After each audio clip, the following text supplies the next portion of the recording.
So talaga actually nung 2015 ko pa gusto magkaroon ng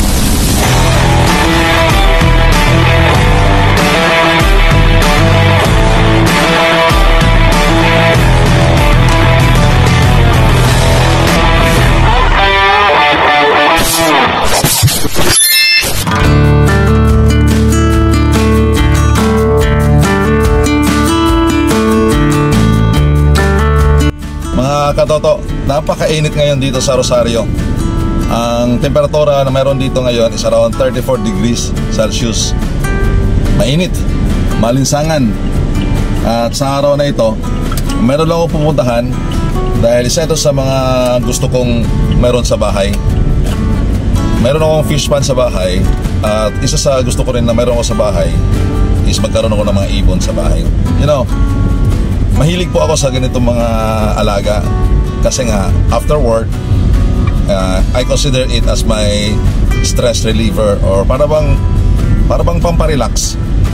Yung fish pan ko, yung tunog ng tubig ay nagpaparelax sa akin, at yung mga isda makikita ko, yung koi fish, ay talagang nagbigay sa akin ng relaxation. So ngayon, matagal na panahon na inisip ko rin maglagay ng ibon doon sa gilid ng bahay. Dahil nga, yung huni ng ibon ay masarap din pakinggan sa tainga. Mayroon akong mga aso sa bahay din. I love animals. Kaya pupunta ako ngayon sa bilihan at bibili ako ng ibon. At least dalawa. Bibili tayo ng lovebird. So titingin ako kung anong klaseng ibon yung mabili natin doon. Kung mayroong maganda, or let's say yung mura lang, huwag yung masyadong mahal. May ibang ibon na napakamahal. Libo-libo ang gagastusin mo dito. Pipili tayo ng medyo mura lang. At pag mayroon na tayong cage, magdagdag na lang tayo.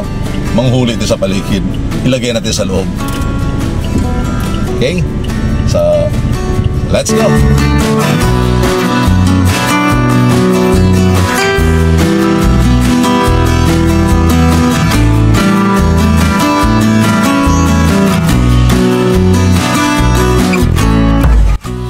Nilalakbay natin ngayon ang Antero Soriano Highway.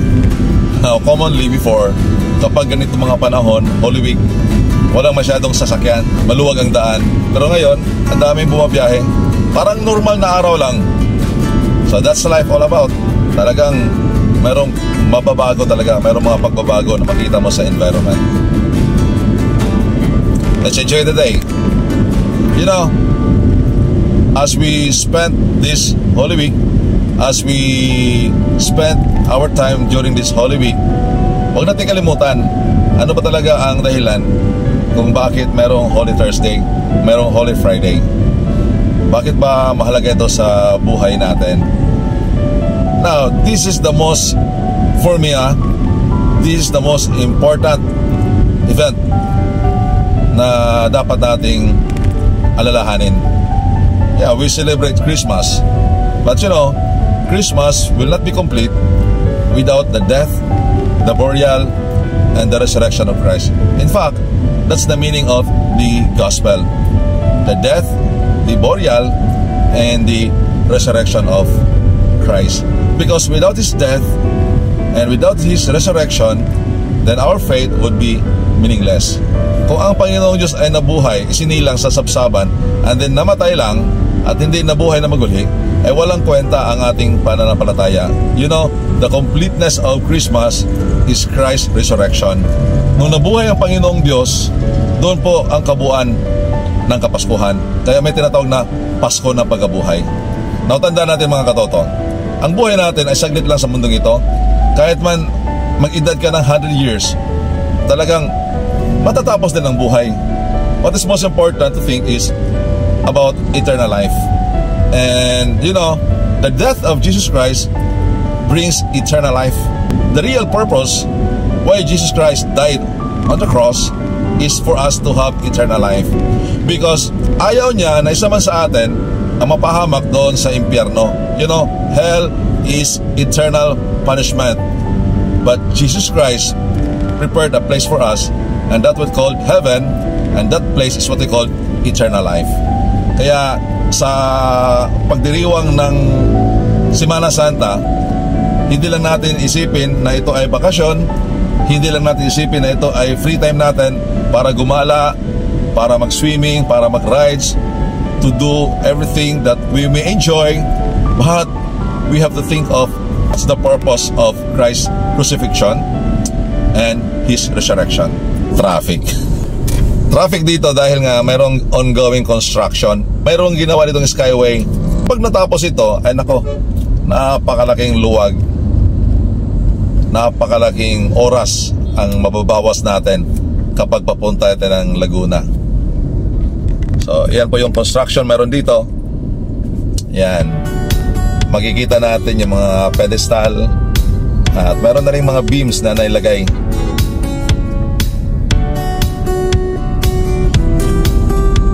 So, holiday ngayon dito. Walang gumagawa. Yan. Diba?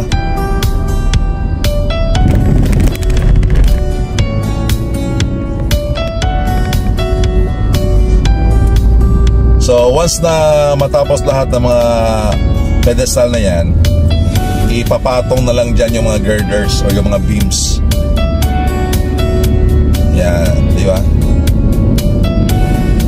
So kung galing ka ng Manila, matatraffic ka doon sa Skyway, pwede kang dumaan dito. Yan. So Cavitex, diretso yan. At pag angat mo dito, diretso na yan hanggang Laguna. Ang kagandaan sa daan na ito, kasi nakita ko na kung saan ito dadaan eh. Unlike doon sa Skyway, ang makikita mo both side, left and right, ay puro buildings, puro establishmento. But dito sa ginawang Skyway na ito, ay madaanan mo mga open field, may mga rice fields. So mayroon pa rin magandang scenery ang makikita mo kapag dito ka dumaan.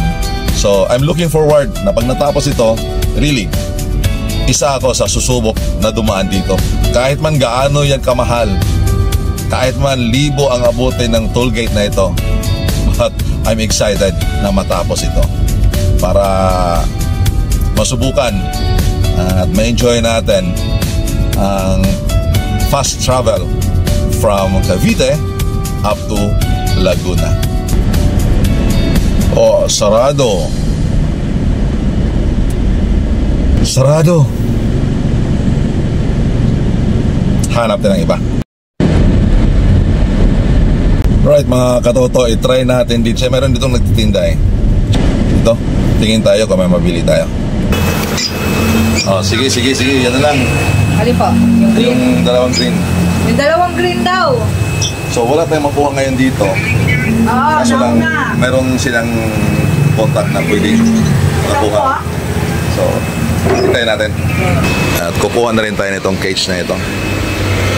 Mayroong double cage. Ate, magkano ito? 850. Walang bawas? 800. Sige. Ito na, dumating na yung hinintay natin. Yun. Tanggalin mo sa hawla. Tanggalin ka? O kasi, hindi mo naman bigay libre yan eh. Yun.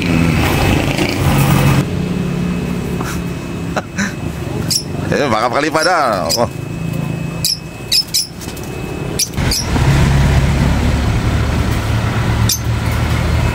Alright. Bumukod yung divider. Ito naman nagpunta sa kanila. Kasi na dito yan? Oo, kasi na yan. Wala mo kasama, no? Okay lang yan.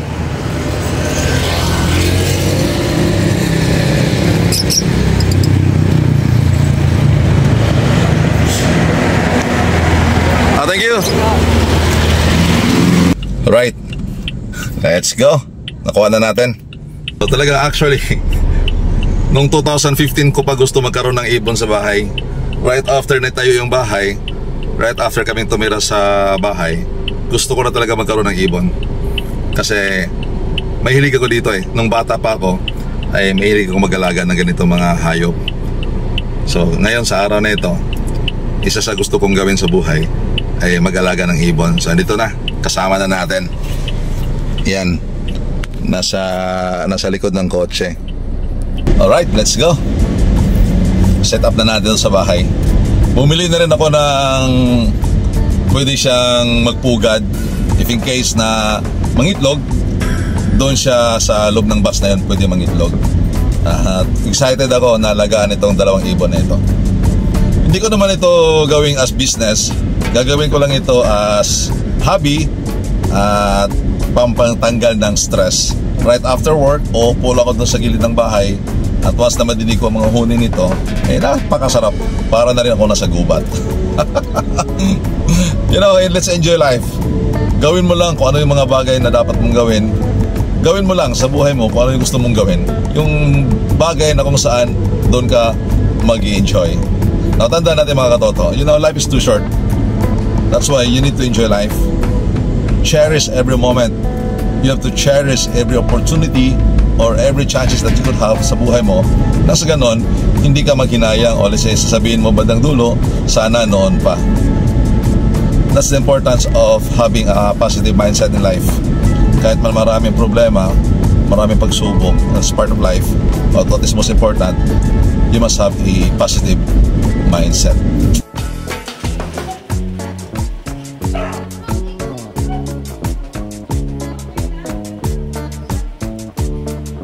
Ano sabi ni mama mo?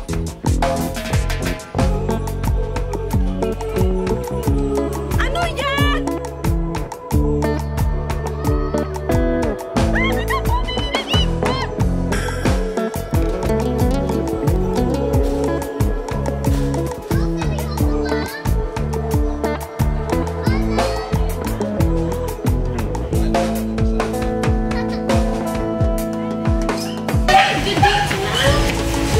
Bakit? Saan na?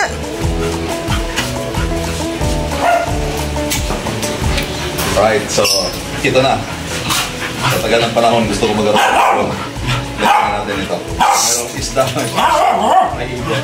Dito sa ito. Right.